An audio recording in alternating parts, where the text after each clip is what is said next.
Bismillahirrahmanirrahim. Assalamualaikum warahmatullahi wabarakatuh. Ashadu an la ilaha illallah, ashadu anna Muhammad Rasulullah. Allahumma sholli ala sayyidina Muhammad wa ala ali sayyidina Muhammad kama sholaita ala sayyidina Ibrahim wa ala ali sayyidina Ibrahim bil alamina innaka Hamidum Majid. Alhamdulillah ya, kita bisa melanjutkan kajian-kajian kita sebagaimana waktu-waktu yang lalu. Mari kita awali dengan mendoakan kepada seluruh saudara kita yang telah memberikan sholawat terhadap channel dakwah ini, ya. Baik itu yang berupa infak dakwah, berupa anti skip, anti download, ya, semua menurut kemampuannya masing-masing karena memang kemampuan kita diberikan oleh Allah tidak sama, ya. Dan bersolawatlah engkau menurut kemampuanmu masing-masing. Dan kalian yang paling tahu kalian mau berkemampuan dengan seperti apa dalam bersolawat. Begitu selanjutnya juga untuk saudara-saudaraku ya yang telah mendoakan aku dan keluarga. Semoga kebaikan doanya tercurahkan juga untuk kalian semua. Alhamdulillah banyak pewer-pewer baru ya. Dan aku ucapkan selamat datang ya. Semoga kerasan di sini ya. Di sini ngajinya belak-belakan kalau ngomong. Jadi jangan tersinggung, jangan baperan ya. Kalau ngomong belak-belakan apa adanya, hitam ya hitam, putih ya putih, merah ya merah ya, hijau ya hijau gitu. Jadi mohon dimaklumi, memang bukan narasumbernya bukan alumni pondok ya, alumni Embongan. Santri Embongan. Oke. Insya Allah ini seri yang ke-7 dan akan aku selesaikan besok saja lah ya, seri yang ke-8 besok selesai. Ini seri yang ke-7. Karena kenapa begitu? Aku ingin terpisah. Ingin hari ini aku fokus menjelaskan tentang perang, ya, tentang perang dalam perspektif Islam. Kalau kemarin aku fokus bahwa dalam perspektif perjuangan dakwah Kanjeng Nabi Isa juga itu ada sebuah istilahan yang digunakan yaitu penolong Allah, dan aku sudah kupas tuntas kemarin di seri yang ke-6 ya. Jadi supaya jangan asing dengan istilah penolong Allah itu sudah ada sejak dahulu kala, itu sudah ada. Begitu juga di zaman era Kanjeng Nabi Musa ya. Masalah yang perlu aku sampaikan seperti yang telah aku jelaskan, apa sih yang dimaksud penolong Allah itu ya. Bismillahirrahmanirrahim.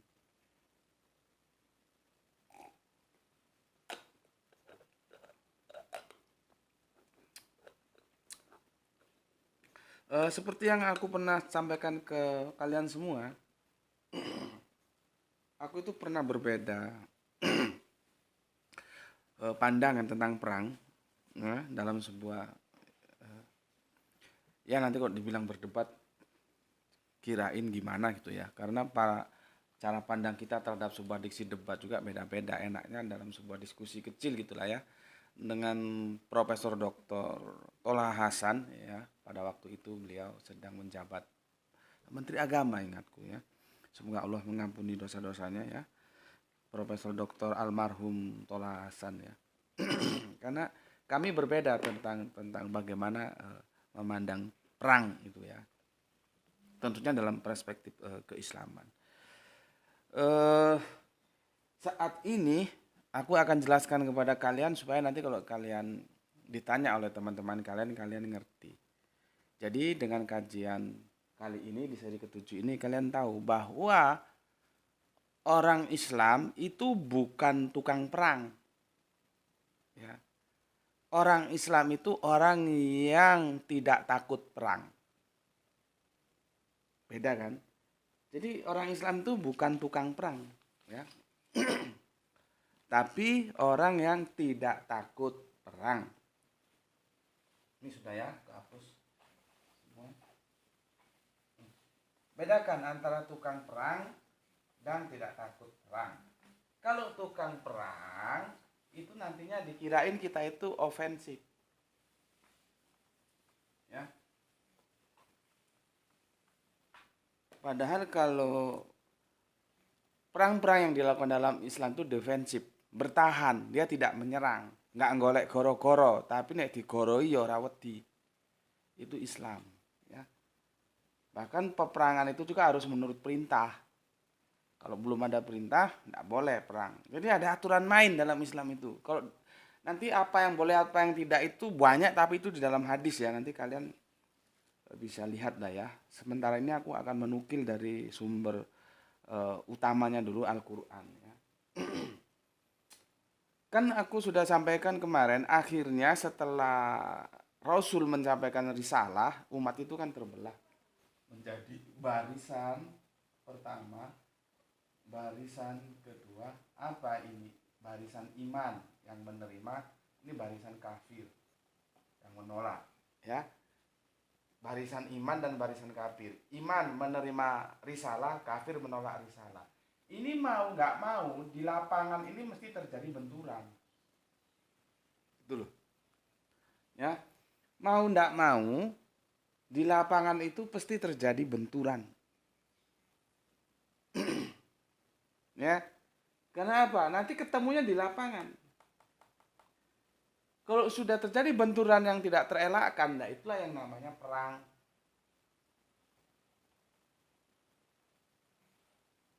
Nih. Ya. Nah, perang dalam Islam, Islam perang itu ofensif dia.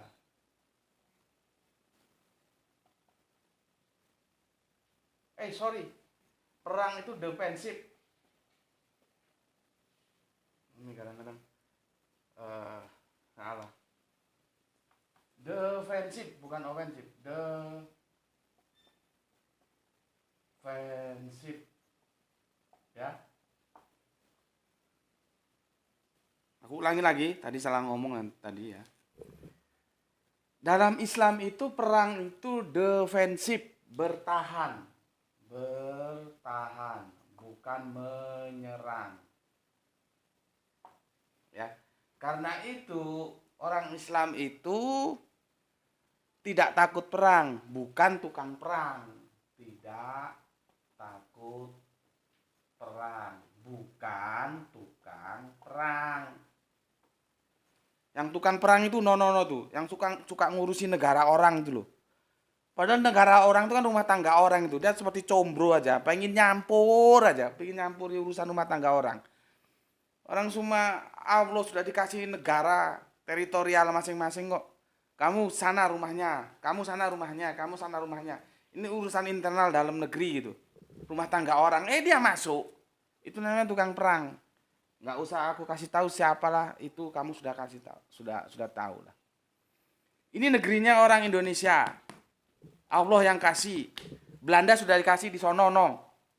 Terus dia belangsak ke sini. Itu yang bajingan yang mana? Yang Indonesia atau yang Belanda? Gitu aja. Prinsipnya yang datang ke rumah orang dan berbuat tidak baik itu bajingan. Sudah gampang gitu aja. Islam tidak ngacak-ngacak rumah orang terus mau ngatur-ngatur orang, enggak.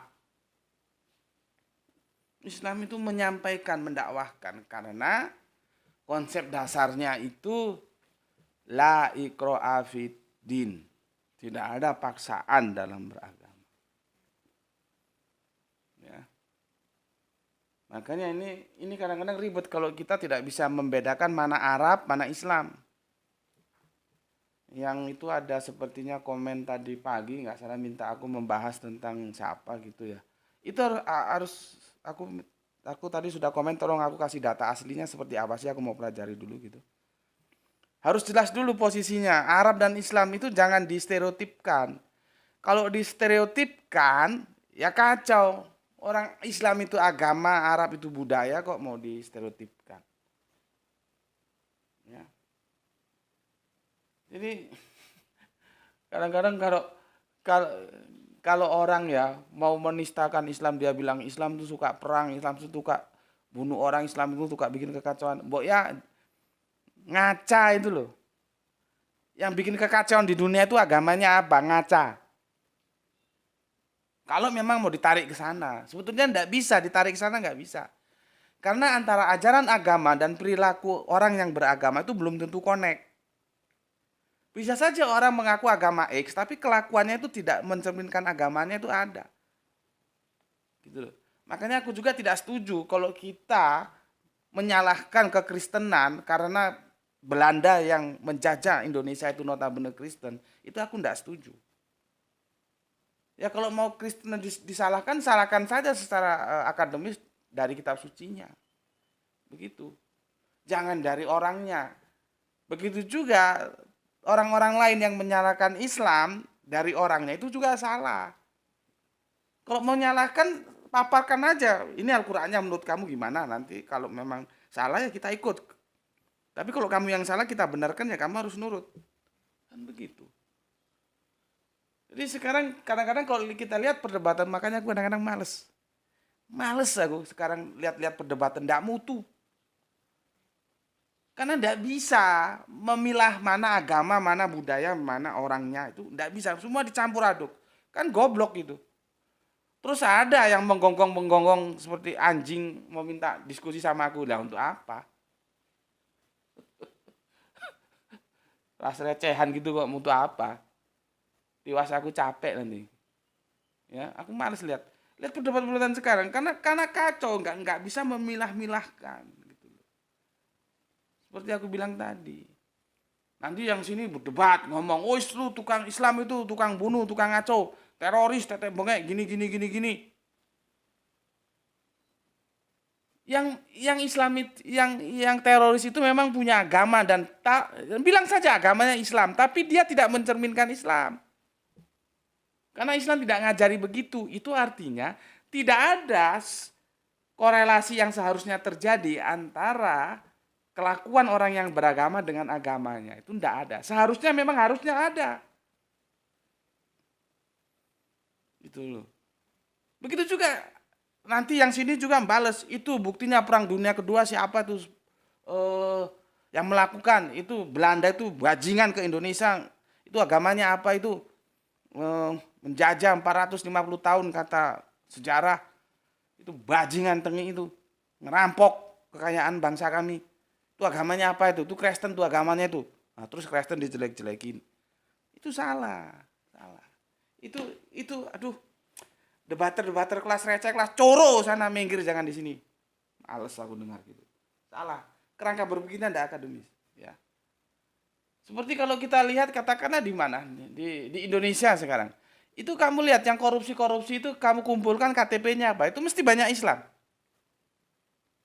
Karena mayoritas di sini memang Islam. Terus Islam salah begitu. Enggak bisa begitu. Begitu juga kalau kamu pergi ke Italia sana, lihat itu.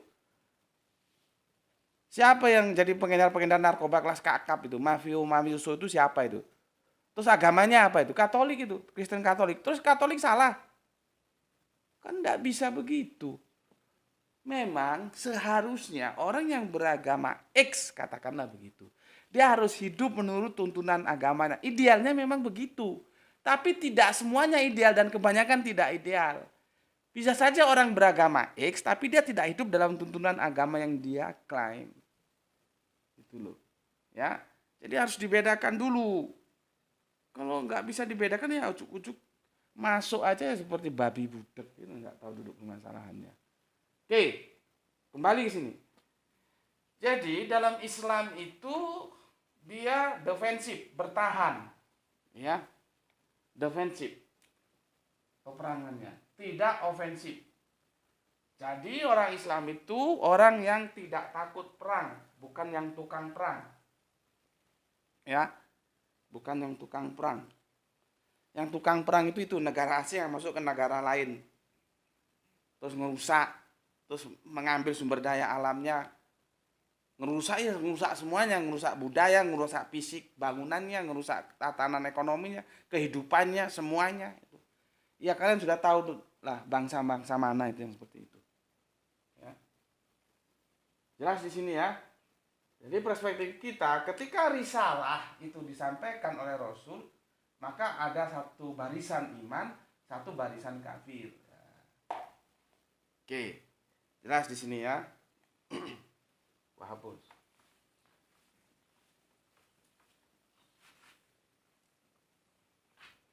Kemarin aku sudah jelaskan, yang dimaksud dengan menolong agama Allah itu bagaimana? Menolong agama Allah itu gimana sih? Ya. Maka kita disebut menolong agama Allah. Itu gimana sih? Ya. Kemarin sudah aku itu menerima dan mengamalkan, mempelajari, belajar dan mengajarkan. Belajar dan mengajarkan. Nih, ini risalah ya yang disampaikan oleh Rasul ya. Ya. Ini posisimu seperti ini. Ini kamu menolong. Jadi penolong-penolong Allah itu kalau kita simpulkan itu begini. Apa dikatakan seorang penolong? Dia menerima risalah itu dan mengamalkan. Selanjutnya dia belajar risalah itu dan mengajarkan. Itu namanya penolong. Berarti dia ada di barisan iman, bukan barisan kafir. Bersatu bersama Allah, malaikat, para nabi, syuhada yang membela dinullah. Nanti satu kelompok lagi barisan-barisan kafir. Jadi saling bersatu dia. Yang iman bersatu dengan yang iman, ya. Barisannya yang kafir bersatu dengan kafir. Oke. Perhatikan di sini. Yang sangat berat itu di sini mengamalkan ini. Kalau belajar mengajar ini ya biasanya dirintangi lah ya. Dirintangi ini nanti intervensinya dalam bentuk pengaturan kurikulum. Perhatikan. Kurikulum. Nih, kurikulumnya dirubah, diintervensi. Entah itu intervensi di dalam atau intervensi di luar. Kalian masih ingat ya, ketika George Bush senior ya tidak kesampaian menghajar Irak, kemudian kan dilanjutkan dendam kesumat itu oleh George Bush Junior, ya kan? Dia masuk ke Irak dengan alasan yang dicari-cari dan akhirnya tidak terbukti sama sekali, itu pun tidak punya malu gitu, menuduh tuduhan yang tidak pernah dilakukan oleh Saddam Hussein ya. Kita bukan bela Saddam Husseinnya, enggak ada urusan. Kita bukan bela karena mereka itu Arab Islam, enggak ada urusan Arabnya itu. Kalau Islamnya ya, karena kita sebagai Islam itu bersaudara. Ya. Yang kita bela itu kebenarannya. Ternyata kan tidak terbukti ada senjata pembunuh massal. Tapi dihajar terus, dijajah sampai sekarang berantakan. Apa setelah Amerika masuk ke sana terus Irak semakin baik? Tapi itu juga karena kekurangan ajaran rakyatnya. Karena tidak puas oleh kepemimpinan Saddam Hussein. Mereka di antara mereka ada yang terjadi pengkhianat bekerja sama dengan Amerika. Tanpa ada pengkhianatan sulit masuk bangsa ke bangsa yang lain. Sana terjadi pengkhianatan, nanti ada penguasa boneka. Gitu loh. Jadi semua itu pengkhianat itu ada yang membuat bangsa lain bisa mencaplok satu bangsa lainnya. Yang di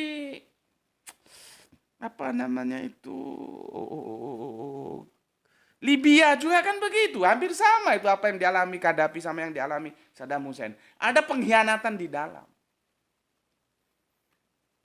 Akhirnya kan kalau mereka tahu itu, saking mereka nggak tahu bahasa Jawa itu, Arab itu. Kalau tahu ketawa dia. Apalagi jalan-jalan ke Lampung, di bak itu ditulis. Cuman kan di sini kan Pak Harto, enak zamanku toh. Itu. Jadi kehidupan mereka nggak enaknya zaman Saddam Hussein itu lebih enak zaman Saddam Hussein daripada sekarang. Begitu juga di Libya, nggak enaknya zaman Gaddafi, masih enak zaman Gaddafi daripada sekarang. Mereka babak belur semua. Semua apa sih sebetulnya ujung-ujungnya? Kontrol minyak. Itu loh. Islam tidak boleh, itu merampas. Islam tidak boleh. Maka Islam tidak pernah masuk terus nyerang terus nyolong kekayaan orang lain atas dasar Islam tuh enggak boleh, ya, enggak boleh. Nah, ketika George Bush Junior ya menyerang, itu kan menteri luar negerinya kan Condoleezza Rice, ya, yang orang bilang Yahudi hitam itu, orang dari Afrika itu kan diutus ke sini, dan saat itu dia berbicara apa yang akhirnya IAIN menjadi UIN segala macam itu kurikulum yang dibicarakan, gitu loh, ya, kurikulum yang dibicarakan, ya sudah begitu. Negara yang paling kuat tuh berusaha mendikte negara yang lemah, itu sudah sejak dari dulu. Tapi dalam Islam tidak boleh. Ya. Ini ya sudahlah, itu sekilas supaya kamu tahu aja ya. Namanya sejarah ya seperti itu, jatuh bangun. Jadi kalau ini ada rintangan, tapi ya tidak seberapa kurikulum itu. Yang ini yang berat rintangannya, yang nanti akan menimbulkan perang itu di sini, mengamalkan. Indonesia sejak zaman Belanda, artinya sejak belum Indonesia, sejak merdeka, Islam itu kan menjadi begini. Ya.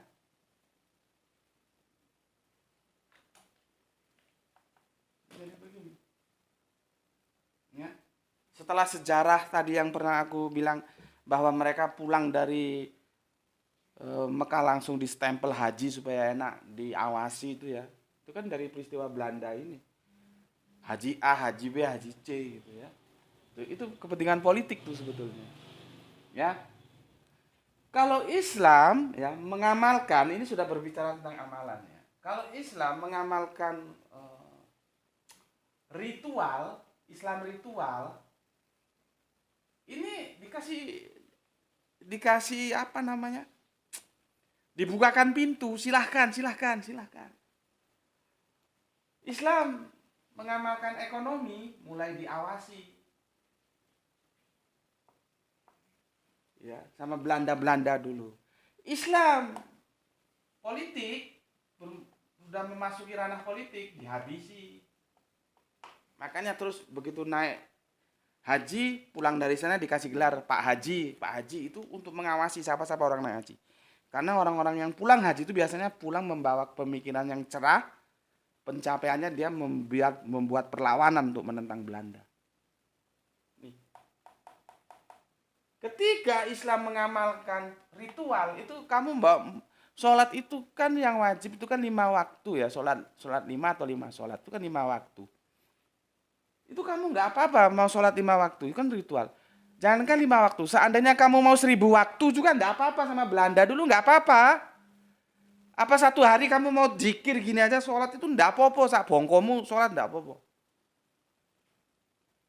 Tapi kalau kamu sudah mengamalkan ekonomi berbasis Islam, ini mulai diawasi. Kamu sudah bergerak dalam kerangka politik Islam, dihabisi. Ya. Belanda itu menggunakan strategi itu. Makanya Samuel Huntington mengatakan ketika nanti komunis di tangan Uni Soviet itu hancur, Barat akan berhadapan dengan Islam. Karena Islam punya peradaban.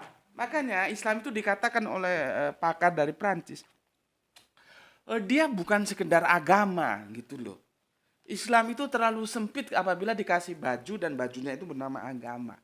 Islam itu juga mengatur peradaban, bayangkan.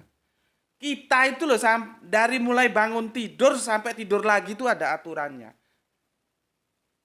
Coba. Kita menghadap cermin aja itu ada doanya. Kita mau pipis itu ada aturannya. Kita mau makan itu ada aturannya. Seperti yang aku bilang tadi, Islam itu dari mulai bangun tidur sampai tidur lagi itu ada aturannya. Itu artinya Islam terlalu sempit kalau hanya dikasih baju dan bajunya itu dikasih nama agama, itu terlalu sempit. Itu yang aku dapatkan dari pakar Perancis, namanya siapa aku lupa itu. Dia bilang Islam is civilization. Civilization itu kalau aku terjemahkan, dia membangun sebuah peradaban. Dan memang benar. Kanjeng Nabi itu membangun peradaban berbasis risalah. Gitu loh. Karena aku sudah bilang sama kalian, sebetulnya Arab-Arab jelebo itu bukan masalah Tuhan satu. Tidak masalah. Orang sama dia mau Tuhan satu, mau Tuhan dua, mau Tuhan tiga, mau Tuhan empat, mau tidak ada Tuhan juga nggak ada masalah. Yang masalah itu nanti hukum mana yang mau ditegakkan. Hukumnya yang sudah mereka pakai atau hukum yang disampaikan lewat risalah para kanjeng Nabi. Di sana masalahnya. Seperti Abu Jahal itu sebetulnya nggak ngurus. Mau Tuhan berapa juga dia nggak ada urusan. Orang dia Tuhannya 365 patung aja nggak ada masalah. Tapi nanti yang mau digunakan itu hukum yang mana yang mau dipakai. Itu loh. Ya. Karena konsekuensi dari syahadat itu nanti ke hukum. Karena aku sudah bilang kemarin, Al-Quran itu menjadi raw material dari segala produk hukum. Kalau ini kentangnya, kamu mau bikin keripik kentang, sayur kentang, apalagi tadi itu, apalagi yang panjang-panjang dipotong-potong itu, perkedel kentang, kentangnya itu Al-Quran. Ya, oke, di sini mengamalkan ya. Ini akan jadi masalah besar di mengamalkannya ini. Makanya aku udah kasih guiding. Lihat lagi 3 yang tak terpisahkan itu di video itu. 3 tak terpisahkan ya. Al-Quran, Al-Insan, Al-Akhwan itu supaya kamu tahu nanti kalau aku menjelaskan ini batukmu ngerti ngono loh. Jadi nyaut. Jangan aku cerita kamu nggak nyaut, ini apa sih maksudnya? Ya kamu goblok. Kalau dikasih guiding itu ikut, kamu lihat video ini ya. Nanti itu bekal kamu lihat ini. Ya, lihat ini. Oke, ketika Islam itu menjadi amalan, itu yang menjadi nanti masalah. Di lapangan itu akan ketemu antara barisan iman dan barisan kafir. Nggak terelakkan, gitu loh. Karena masing-masing bertahan. Hukum mana nih yang mau kita pakai? Hukum yang dari Allah, hukum Allah, atau hukum kamu, kafir-kafir kamu? Ini benturan. Gitu loh ya. Nah, sekarang aku jelaskan. Ini kan tadi logika berpikirnya seperti itu. Ya. Seperti itu. Ya, aku hapus. Aku itu juga berdebat keras dengan ketua dakwaku, ya, dosen dan doktor juga dia. Aku nggak ada urusan. Aku bilang, aku orang yang tidak setuju ketika IAIN itu berubah jadi UIN. Itu nggak setuju. Karena sudah itu kalau nggak salah pembentukan IAIN itu ada TAP MPR-nya kok. TAP tahun 66 atau berapa. IAIN itu. Karena kalau ketika institut berubah, ini yang ngerti-ngerti kampus saja ya, yang nggak ngerti urusan kampus ya sulit ngikuti. Ketika sudah institut berubah menjadi universitas, itu dalamnya beda sudah. Ada konsekuensi logis, bukan sekedar nama. Institut Agama Islam Negeri berubah menjadi Universitas Islam Negeri. Itu bukan sekedar nama. Ada aturan-aturan main yang di dalamnya itu berubah. Sedangkan tokoh-tokoh kita dulu, kalau aku pernah baca, ada Tapember ingatku itu, ya. Semangatnya tokoh-tokoh kita, bapak-bapak bangsa kita dulu mendirikan IAIN itu ya, karena diharapkan dari sana akan lahir ulama-ulama yang itu akan menjadi juru penerang kita. Gitu loh. Itu ada ceritanya, bukan ucuk-ucuk terus bikin IAIN. Enggak. Makanya aku enggak setuju. Seharusnya dikembalikan saja. Aku bukan menteri sih ya, kalau aku menteri pendidikan tak kembalikan ke IAIN itu. Enggak ada UIN. Beda. Tapi ini yang bisa ngerti mungkin anak-anak yang pernah masuk kampus lah ya. Kalau yang nggak masuk kampus nggak ngerti. Konsekuensinya beda antara institut dan universitas. Seperti aku. Jadi aku produk institut, bukan produk universitas. Gitu loh, ya. Oke, bismillahirrahmanirrahim.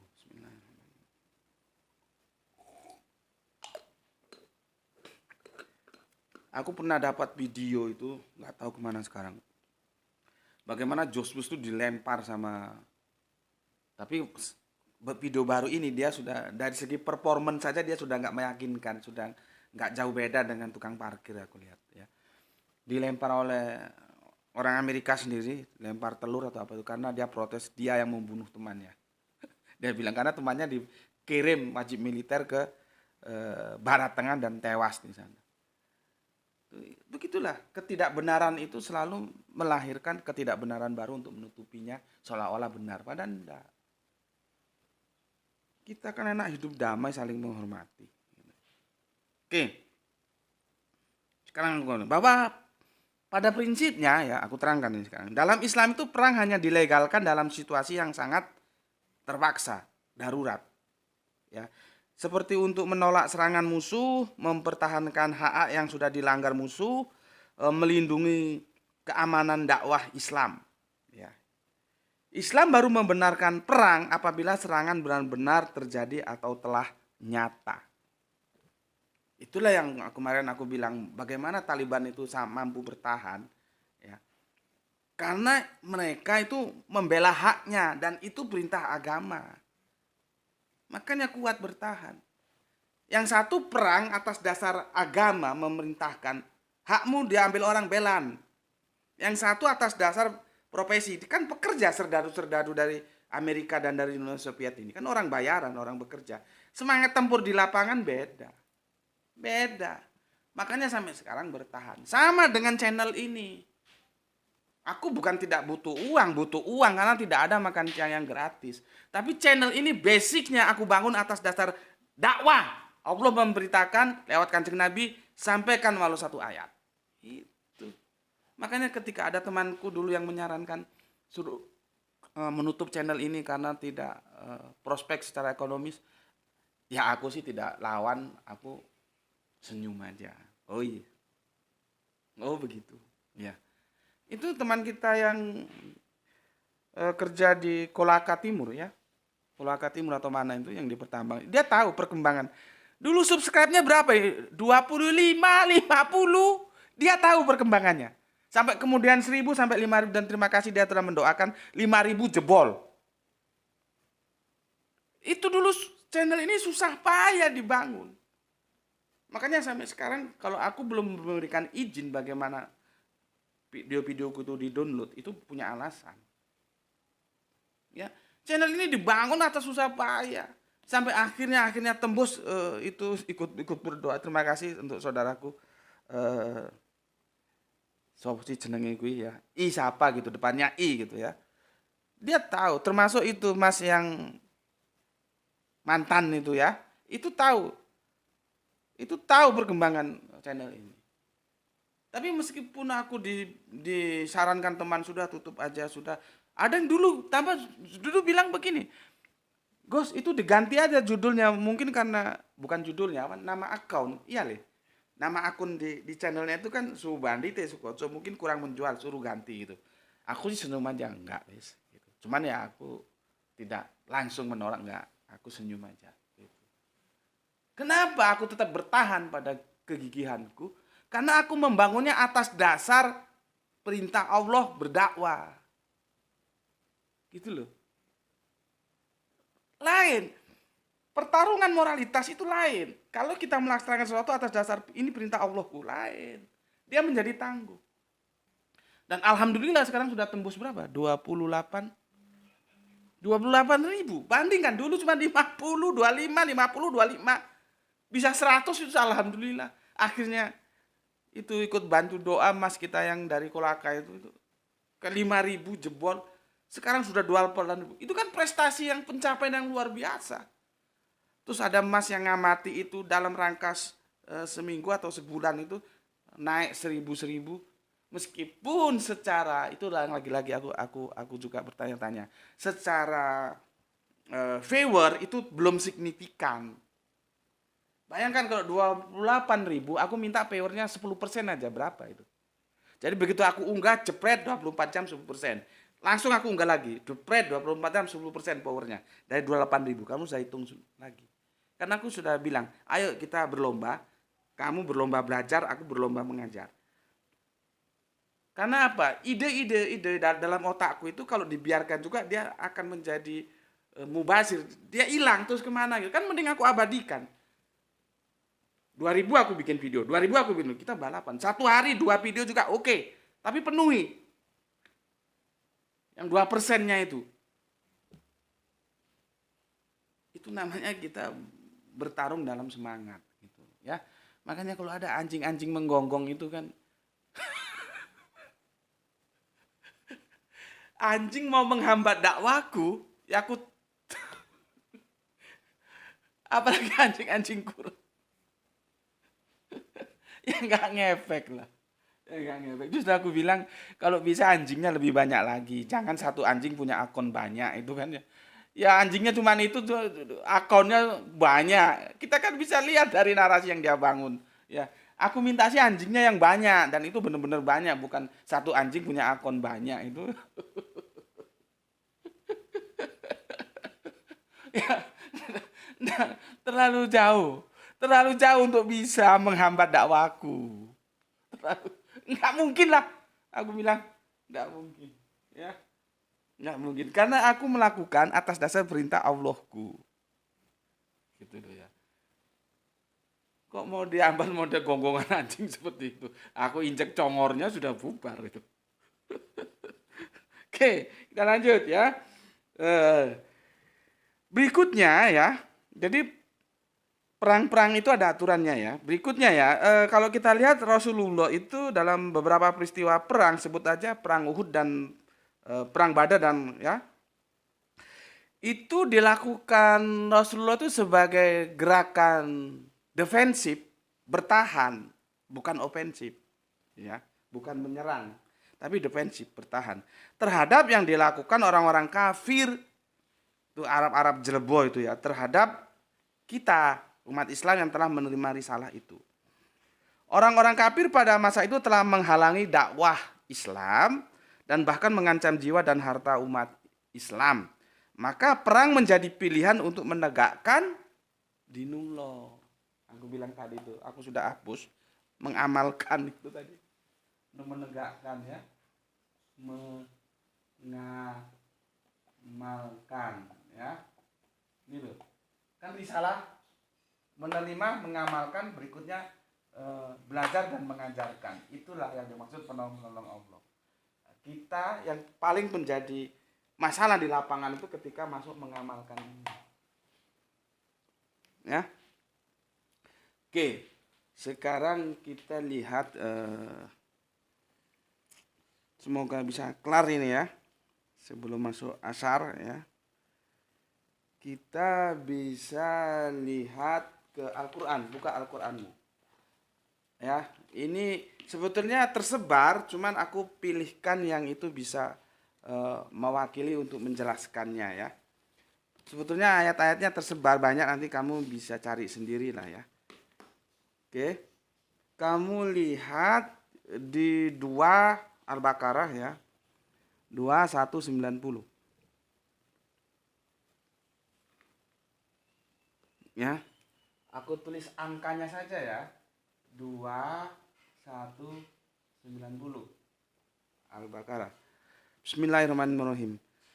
Dan perangilah di jalan Allah orang-orang yang memerangi kamu. Lihat, siapa yang diperangi anak-anak? Orang-orang yang memerangi kita, ibu-ibu. Gitu loh. Berarti kalau kamu tidak diperangi, bolehkah kamu memerangi? Tidak, ibu-ibu. Nah, gitu. Ini supaya kafir-kafir yang suka nuduh Islam tukang perang ini ngerti. Islam tuh bukan tukang perang, tapi Islam tidak takut perang. Kalau kata teman kita di Betawi, lu jual gue beli. Gitu. Ya. Nggak ada. Islam tuh cinta damai. Islam tuh nggak akan merampas hak-hak orang. Ya. Oke. Dan perangilah di jalan Allah orang-orang yang memerangi kamu. Tetapi itu pun masih bersyarat. Tetapi jangan melampaui batas. Sungguh Allah tidak menyukai orang-orang yang melampaui batas. Dulu, ya. Dan sebetulnya satu ayat ini sudah cukup sebagai argumentasi bahwa dalam Islam itu tidak ada perang itu dalam perspektif menyerang, dalam perspektif ofensif, tidak ada. Yang ada defensif, bertahan. Gitu loh ya. Makanya kalimatnya, dan perangilah di jalan Allah orang-orang yang memerangi kamu. Kalau nggak memerangi ya jangan. Dulu. Ya. Terus yang 193. Ya. 193. Dan perangilah mereka sampai tidak ada lagi fitnah. Ini terminologi fitnah ini banyak ya. Sementara aku pending dulu ya, kapan-kapan kita kaji bareng. Karena fitnah ini ada yang fitnah itu lebih kejam dari pembunuhan. Ini fitnah ini polisemi ya, polisemi. Kalau dalam peperang ini artinya yang menimbulkan kekacauan ya. Tapi tidak bisa hanya menimbulkan kekacauan, banyak makna-makna tentang fitnah itu ya.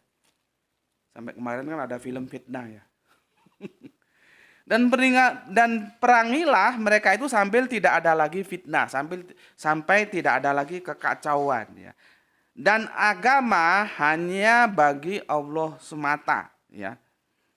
Yakunut dinulillah ya. Jadi tidak ada yang ini yang itu, tidak ada, adanya dinullah ya. Jika mereka berhenti, nah ini asiknya, jika mereka berhenti maka tidak ada lagi permusuhan kecuali terhadap orang-orang yang zalim gitu loh. Jadi kalau sana berhenti ya kita berhenti. Ini abad keberapa ini Islam? Abad ke-6 masuk ke-7, sudah begitunya. Perang sudah punya aturan Islam. Kalau sana berhenti, sini berhenti. Tidak perlu ada status quo seperti PBB, Islam sudah melakukan. Status quo itu kan produk PBB kekinian. Dan kalau kita lihat posisi sampai hingga saat ini antara Korea Utara dan Korea Selatan itu masih posisinya masih perang loh. Itu hanya status quo aja itu. Istilahnya karena sama-sama capek istirahat gitu loh. Itu sebetulnya statusnya masih perang mereka. Karena belum ada kata sepakat. Tapi karena sudah sama-sama capek ya wis lah istirahat gitulah. Kalau kuliah itu istilahnya terminal. Zamanku dulu masih ada terminal, misalkan biaya nggak ada, ya, weselnya lagi seret. Kalau dulu wesel belum ada ATM kami, ya terminal setahun. Gitu. Sebelum aku di bawahku itu masih ada BE. BE itu sarjana mudanya teknik, Bachelor Engineering. Kalau sarjana mudanya hukum itu kan BCHK. Ini kalian-kalian nggak ngerti lah kalian-kalian. Itu dulu ya. Ada BE, ada BCHK. Gitu. Jadi wawasan itu perlu tahu ya supaya kalian nggak kuper gitu ya. BE itu berarti sarjana mudanya teknik. BCHK sarjana mudanya hukum. Ya. Nanti terus ada lagi apa itu ya? Gelar-gelar. Kalau dari timur itu apa ya? Banyak kok gelar-gelar, lupa semua aku ya. Ada yang aku ingat tuh BCHK terus BE itu. Ya. Kebetulan aku punya guru dulu BCHK. Jadi aku ingat. Terus aku punya sahabat karib namanya, semoga Allah mengampuni dosa-dosanya, sudah almarhum sekarang, Mas itu teman satu kos namanya Mas siapa ya? Itu jadi dia dapat gelar BE, baru melanjutkan nanti lulus insinyur gitu. Jaswadi. Ya, dari Bojonegoro almarhum ya. Semoga Allah mengampuni dosa-dosanya. Jadi seniorku itu sempat dapat gelar BE. Kalau aku enggak, langsung S1, langsung insinyur. Setahun setelah aku insinyur enggak ada, langsung ST, sarjana teknik. Ya. Oke. Aku ulangi ya. Dan perangilah mereka itu sampai tidak ada lagi fitnah, dan agama hanya bagi Allah ya. Jika mereka berhenti, maka tidak ada lagi permusuhan kecuali terhadap orang-orang yang zalim. Jadi kalau sana berhenti, sini berhenti ya. Ini yang perlu penjelasan, ini adalah agama hanya bagi Allah. Nanti seolah-olah dipahami Allah punya agama gitu. Bukan. Artinya ini penegakan dinullah itu loh ya. Bukan Allah punya agama. Allah itu punya agama atau apa enggak sih? Coba. Allah itu agama. Kalau ada yang tanya Allah itu agamanya apa ya gitu. Allah itu ya nggak punya agama. Agama itu untuk manusia karena agama itu aturan. Yang bikin aturan tuh Allah. Allah tuh ya sekemau-maunya. Mana bisa dia diatur. Orang dia yang memproduk aturan kok. Kadang-kadang kan ada pertanyaan konyol. Allah tuh agamanya apa ya? Itu juga kadang-kadang membuat yang ditanya bingung kalau nggak mengerti tentang terminologi agama. Bismillahirrahmanirrahim. Oke. Sekarang 2216 ya. 2216 ya. 2216. Ini aku ambilkan yang penting-penting aja ya. Intinya supaya kalian bisa memberikan penjelasan. Kalau dituduh sama teman-teman, wah Islam itu tukang perang itu, kau bisa memberikan penjelasan. Oh tidak, kami itu bukan tukang perang, kami cinta damai. Kami ini adalah tidak takut perang. Peperangan itu terjadi karena hak kami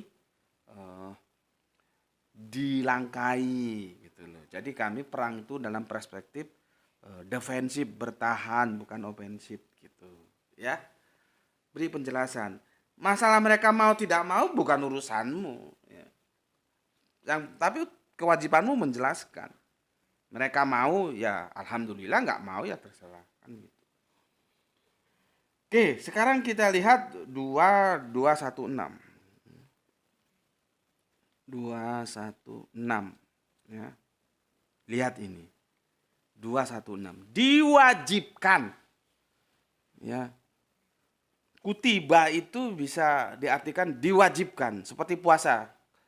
Kutiba alaikumusyaam ya, diwajibkan kepada kamu puasa. Ini kutiba alaikum qitalu, diwajibkan kepada kamu perang. Kalau di sini tadi itu diperintahkan perangilah. Kalau di sini bukan sekedar perintah, hukumnya disebut wajib. Nah, wajib.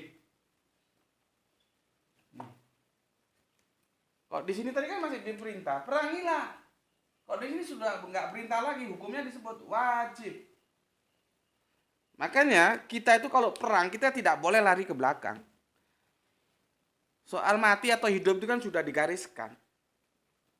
Ya. Jadi supaya semangat tempur kita kuat.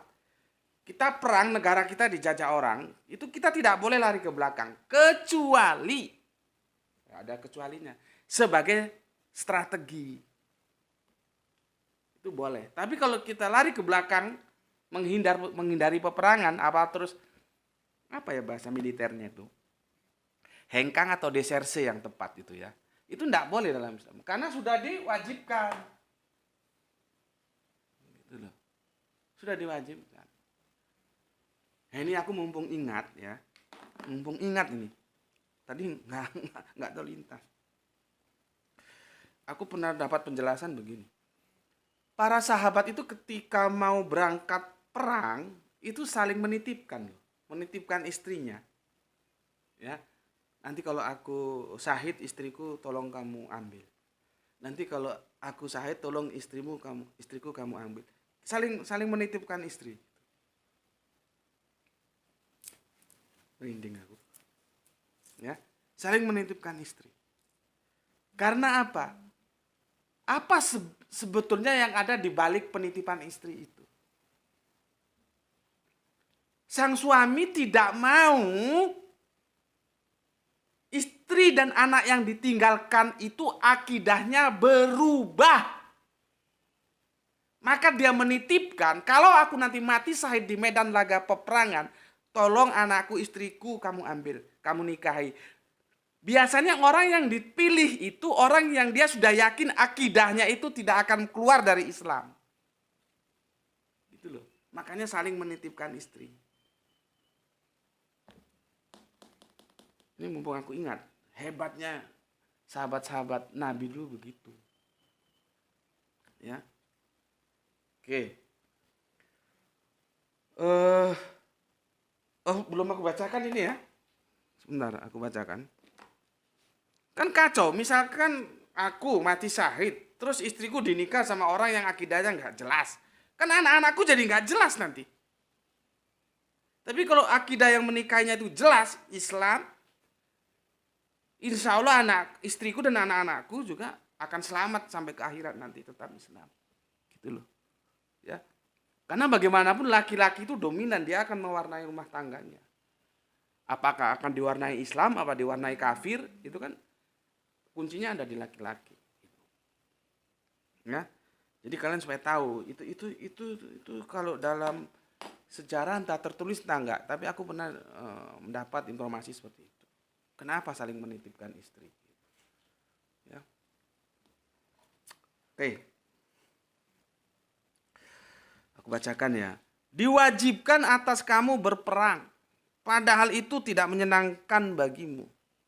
Tapi boleh jadi kamu tidak menyenangi sesuatu padahal itu baik bagimu. Dan boleh jadi kamu menyukai sesuatu padahal itu tidak baik bagimu. Allah mengetahui sedang kamu tidak mengetahui. Kalau yang berikutnya itu sudahlah, nggak perlu kita kupas tuntas ya. Karena itu juga kadang-kadang menjadi obat hati ya. Apabila seseorang itu menemui sesuatu yang tidak dia sukai ya. Maka dibacakanlah. Boleh jadi yang kamu senangi itu tidak baik bagimu. Boleh jadi yang tidak kamu senangi itu baik bagimu. Dan sebaliknya boleh jadi yang kamu senangi tidak baik bagimu. Itu kan pengobat hati supaya hati tentram. Itu nggak perlulah kita diskusikan, itu sudah familiar lah itu ya kan. Yang perlu kita diskusikan itu begini. Diwajibkan atas kamu berperang padahal itu tidak menyenangkan kamu. Tapi diwajibkan. Karena kondisinya seperti tadi itu. Ya. Jelas ya? Oke. Sekarang bagaimana dalam kehidupan sehari-hari, apakah kita itu tidak bisa berinteraksi dengan orang-orang di luar Islam? Ya. Bisa nggak kita berinteraksi dengan orang-orang di luar Islam? Maka aku jawab sangat bisa, dan Allah juga tidak memberikan larangan. Sangat bisa. Selama orang-orang itu tidak mengganggu kita. Tapi kalau dia sudah mengganggu kita, mengusir kita, mengambil hak-hak kita, menginjak harga diri kita sebagai Islam, nah itu wajib. Ya. Oke, sekarang buka surat 68 sampai 9. 60 ini muntaha ya. Ini ayat ini bagus nih, kapan kita bahas ya. Ini kita ambil yang penting dengan tajuk hari ini ya. 68 sampai 9 ya. 68 sampai 9. 60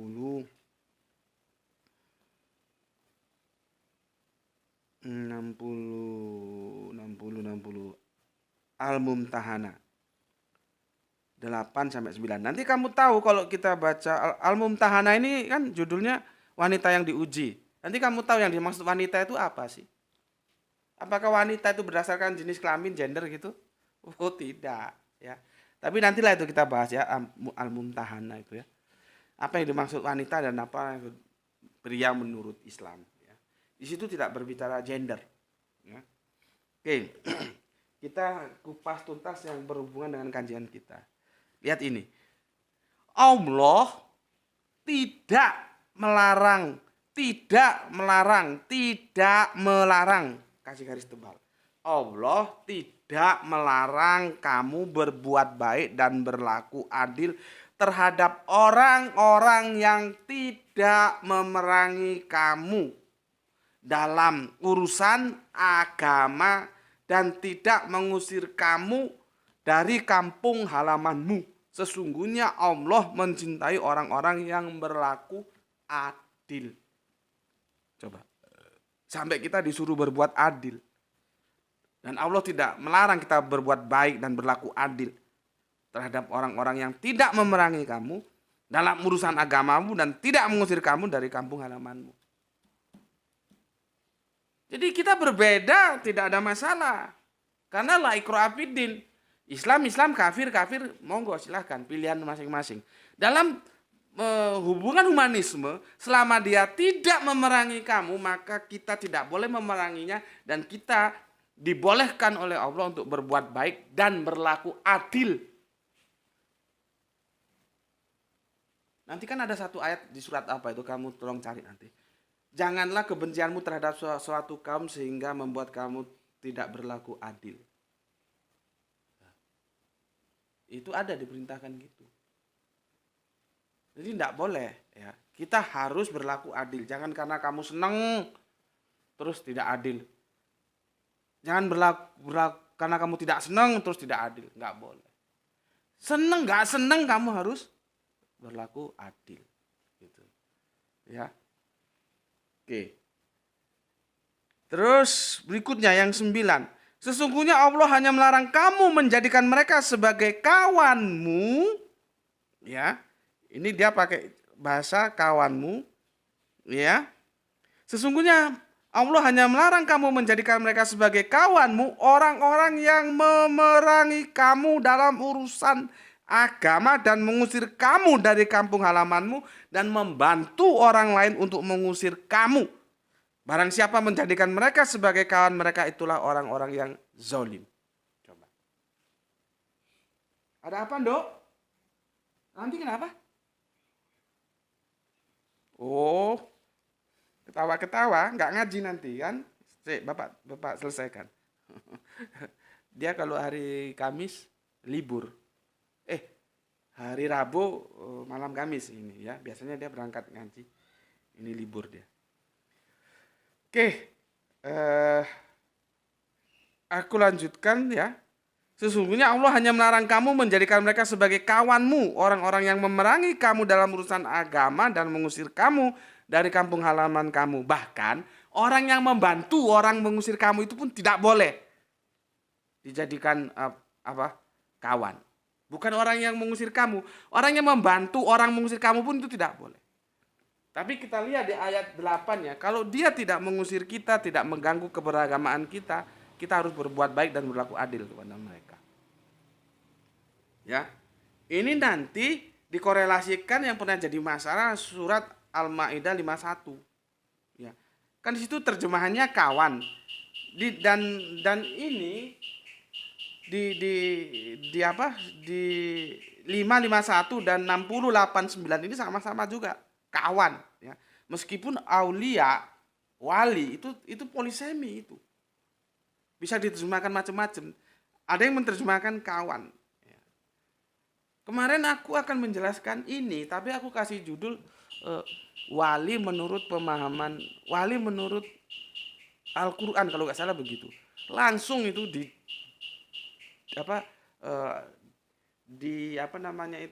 YouTube-nya itu dolarnya itu warna kuning.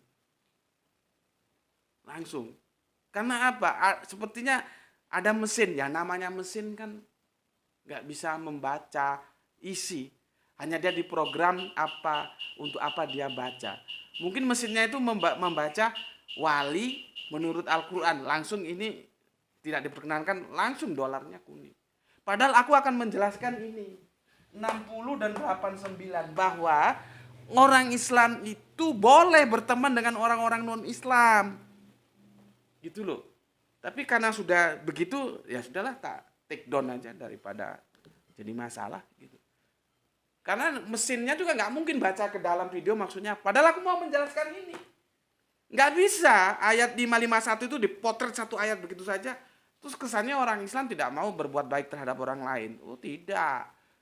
Buktinya ini 689 ini. Kita itu dianjurkan untuk berbuat baik kepada siapapun selama dia tidak mengganggu kita. Cuman karena itu tadi sepertinya ada mesin ya. Langsung dolarnya itu kuning. Aku tanya Gra itu kenapa dolar? Nggak tahu. Ya sudahlah.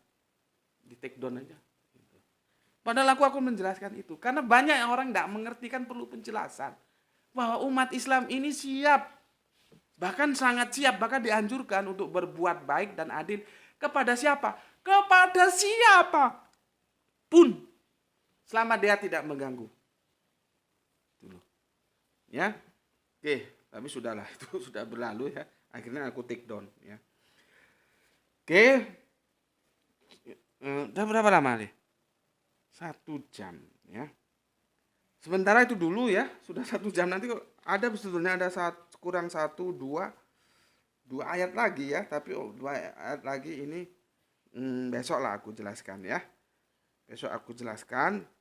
Kebetulan nanti ini akan juga membicarakan tentang persiapan perang, apa yang harus disiapkan di sini, karena supaya nanti jangan ngotot lagi kalau aku bilang nggak ada, hanya raja goblok kalau perang naik gajah itu ya. Perang itu ya naik kuda. Itu logika itu sudah cukup gitu ya, nggak usah yang ini yang itu. Perang naik gajah ya ditombak dari belakang ya tewas gitu. Ya, jadi apa yang harus dipersiapkan dalam perang ya. Oke, jadi semoga dengan kajian ini ya, saudara-saudaraku Islam bisa menjelaskan bahwa kita itu umat Islam adalah umat yang cinta damai ya. Kalaupun ada peperangan-peperangan dalam Islam, itu semua itu dalam perspektif defensif, kita bertahan. Karena kita dilarang perang, nanti perang itu menunggu perintah dan akan diwajibkan. Ini kan masih diperintahkan, ini diwajibkan, hukumnya sudah wajib. Apabila kita sudah diganggu, itulah hak-hak kita diambil, itu baru ya. Ya sudah wajar kan. Aku baca judul bukunya Tan Malaka ya. Tan Malaka itu pejuang negeri ini yang tewas di atas peluru dari anak bangsanya sendiri. Kasihan ya, nasibnya seperti itu ya. Semoga Allah merahmatinya ya. Kasihan. Aku itu ndak bisa mendengar, ndak bisa tahu, karena aku akan terenyuh gitu kalau sama anak bangsa itu akhirnya bertarung seperti itu gitu loh. Kalau kita dengan bangsa luar sih ya harus begitu habis-habisan. Tapi kalau ada anak bangsa tewas di tangan anak bangsa sendiri, itu aku dengarnya aja nggak sampai hati gitu loh ya. Nah, Tan Malaka ini tewas di tangan anak bangsa sendiri ya. Dia menulis sebuah buku itu bahwa tuan rumah itu tidak akan kompromi dengan maling yang masuk ke dalam rumahnya. Coba. Hebat sekali kan? Jadi aku ada berapa buku Tan Malaka? Ada 2. Ya. Ada 2 itu. Itu kerangka berpikirnya cerdas-cerdas tuh Tan Malaka itu. Ya. Bayangkan, kata-katanya kan sangat bijak sekali. Tuan rumah tidak akan kompromi dengan maling yang menggarong, menyolong, mencuri barang-barang yang ada di rumahnya. Itu kan dalam bahasa sastra. Dalam bahasa sastra itu seperti itu. Dalam bahasa kebangsaan yang lebih besar, kita tidak akan membiarkan secuil pun tanah air kita, atau kalau bahasa Jawa bilang sak dumuk batuk sak nyari bumi tak belani tekaning pati gitu loh. Nggak boleh bangsa asing masuk ke negeri kita terus ngambil sumber daya alam, entah itu emas, entah itu nikel, entah itu minyak bumi. Nggak boleh mereka nyolong ke sini. Ini hak kita. Itu loh yang dimaksud Tan Malaka.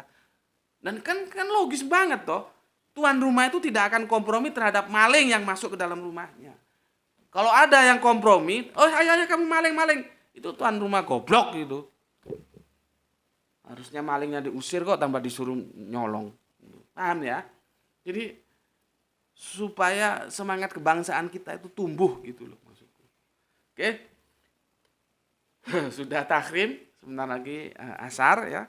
Mari kita sholat berjamaah ke langgar masjid musola kita masing-masing ya. Penuhi dengan kehadiranmu ya.